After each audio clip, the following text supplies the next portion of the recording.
Hello बच्चों, एक question 2021 में नीट में आया था और बहुत ही आसान सा क्वेश्चन, बढ़िया सा क्वेश्चन है ये। देखो क्वेश्चन क्या कह रहा है। क्वेश्चन कह रहा है कि receptors for sperm binding in mammals are present on.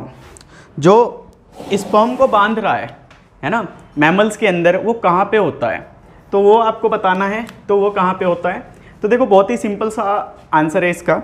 और ऑप्शन देखते हैं। सबसे पहले डी से स्टार्ट करते हैं। कोरोना, पेरीविटलिन स्पेस, विटलिन मेम्ब्रेन और जोना पेलुसिडा। तो ये ऑप्शन है इसके। तो डी से देखते हैं कि कोरोना रेडिएटा क्या होता है। तो देखो सबसे पहले मैं डायग्राम बना के दिखाता हूँ आपको कि स्पर्म एंटर कैसे होता है, एग से उसका मिलन कैसे होता है। तो देखो मैं आपको एक डायग्राम दिखाता हूँ। डायग्राम में भी अगर ये दिख रहा हो, नहीं दिख रहा ये डायग्राम, ये यहाँ पे नहीं आ रहा डायग्राम। थोड़ा इधर बना देते हैं। ऐसा कुछ डायग्राम है, ये में भी दिख रहा होगा। हाँ, ये डायग्राम अच्छे से दिख रहा है। तो देखो भाई, डायग्राम कुछ ऐसा है, ऐसा है डायग्राम, ठीक है। ये ऐसा है, यहाँ पे कुछ स्टेजेस हैं, यह है ओवम।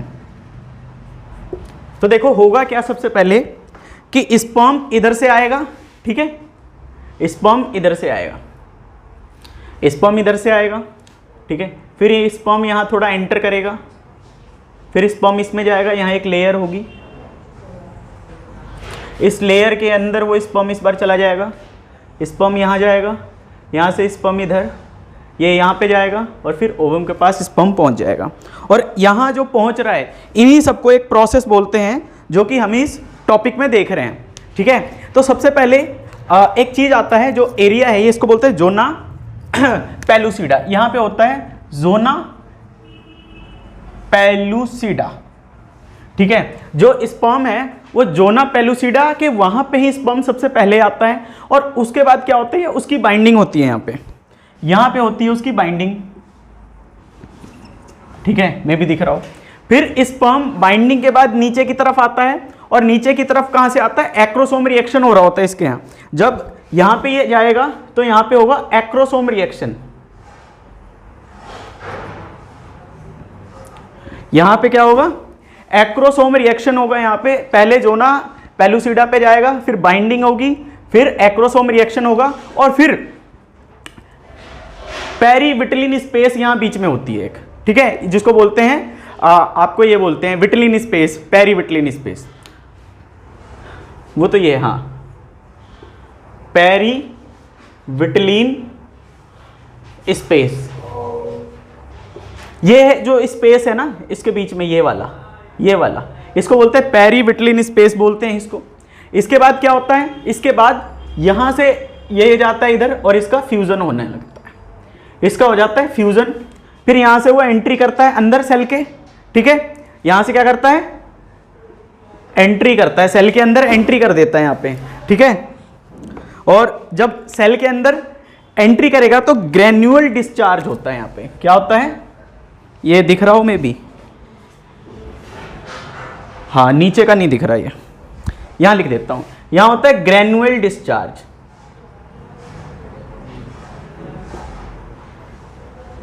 डिस्चार्ज, यहां पे ग्रेन्युअल डिस्चार्ज होता है एंट्री होने के बाद, और यहां चला जाता है। यहां पे होता है न्यूक्लियस एनकोडिंग। क्या होता है, न्यूक्लियस एनकोडिंग। ये जो है न्यूक्लियस एनकोडिंग, ये है न्यूक्लियस एनकोडिंग।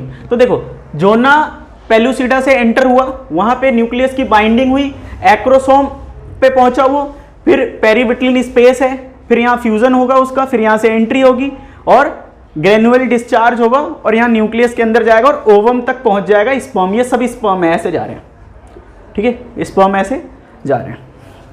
इतनी बात समझ में आ गई। तो क्वेश्चन से क्या लेना देना, डायग्राम इतना क्यों बना दिया हमने, देखो बहुत ही सिंपल सा है।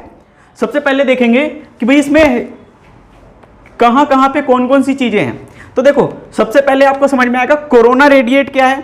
कोरोना रेडिएट क्या होता है, ठीक है। कोरोना रेडिएट क्या करता है, ये एक लेयर होती है, ठीक है। और लेयर क्या करती है, ओवम को प्रोटेक्ट करती है। यहाँ पे एक लेयर होती है बेटा, यहाँ पे जो प्रीविटलिन स्पेस है ना, यहीं पे एक लेयर होती है, इसको कोरोना बोलते हैं। कोरोना बीमारी नहीं है, ये वायरस नहीं है, ये लेयर है, ठीक है। तो ये ऑप्शन नहीं है, कोरोना एक लेयर है, वहां पे बाइंडिंग नहीं हो रही है, ठीक है।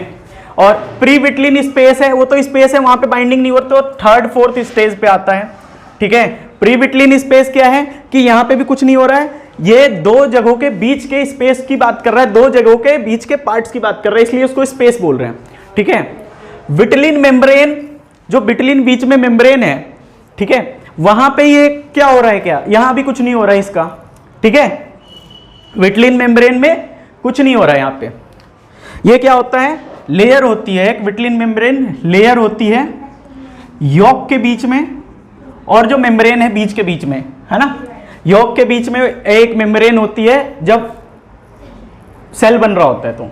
और जो एक चीज है हमारे पास ऑप्शन ए, यह है जोना पेलुसिडा। मैंने सबसे पहले इसका आंसर लिख दिया था, अगर समझ में आ गया हो तो, कि जोना पेलुसिडा है, वहीं पे बाइंडिंग हो रही है। और क्वेश्चन क्या था, receptors for sperm binding in mammals, कहां पे हो रही है, जोना पेलुसिडा में। सबसे पहले स्टेप में हो जाती है बाइंडिंग, सबसे पहले स्टेप में हो जाती है, उसके बाद के सारे प्रोसेस हैं, ठीक है। तो ये डायग्राम इसलिए बनाया ताकि आपको इस क्वेश्चन से रिलेटेड अगर 8-10 क्वेश्चन भी आ जाए तो आप समझ जाओगे। सिर्फ आपको ऑप्शन मुझे नहीं बताना था कि ऑप्शन ए सही है, मैं चाहता तो मैं सीधे बता देता कि भैया जोना पेलुसिडा जो है वहां पे बाइंडिंग होती है, आंसर खत्म। लेकिन समझ में कैसे आता कि क्या होता है, जब स्पर्म निकल गया तो एग में कहां पे बाइंडिंग होगी उसकी, तो जोना पेलुसिडा पे होती है, सबसे पहले बाइंडिंग होती है, फिर धीरे धीरे एक्रोसोम रिएक्शन होता है, अंदर की तरफ जाने की कोशिश करता है स्पर्म, फिर लेयर को तोड़ता है धीरे धीरे, फिर लेयर के अंदर घुस जाता है और धीरे धीरे ओवम तक पहुंच जाता है। आगे बात समझ में, ये ऑप्शन था और ये सही आंसर है ए इसका, जोना पेलुसिडा। आई होप कि समझ में आ गया होगा, डायग्राम भी समझ में आ गया होगा, और ये क्वेश्चन तो पक्का कर ही लिया होगा। और इसमें से 4 ऑप्शन में से अगर कुछ भी पूछ ले तो आई थिंक आपको ये समझ में आ गया ऑप्शन, कि ये भी ऑप्शन पता रहेगा, ये भी पता रहेगा, ये भी पता रहेगा, ये भी पता रहेगा, ठीक है। सारे के सारे ऑप्शन पता रहेंगे। कि अगर वो कुछ और क्वेश्चन भी पूछ ले कि वेटलिन मेम्ब्रेन क्या है तो आप बता दोगे, आपसे पूछे पेरीविटलिन स्पेस क्या है तो आप स्पेस बता दोगे, कोरोना रेडिएट पूछेगा तो आप कोरोना ये बीच का बता दोगे, जोना पेलुसिडा पूछेगा तो आप बता दोगे यहाँ पे बाइंडिंग होती है। तो सारे ऑप्शन आपको पता चल गए कि क्यों है और ऑप्शन किस लिए दिए गए थे। तो ये नीट 2021 में क्वेश्चन आया था और काफ़ी इंटरेस्टिंग बढ़िया सा क्वेश्चन था, इसलिए पूरा एक्सप्लेन कराया मैंने इसको। और वीडियो अगर अच्छी लगी तो वीडियो को लाइक करिए, चैनल को सब्सक्राइब करिए, और नीट के ऐसे ही क्वेश्चन मैं रोज़ डालता रहता हूँ। Thank you.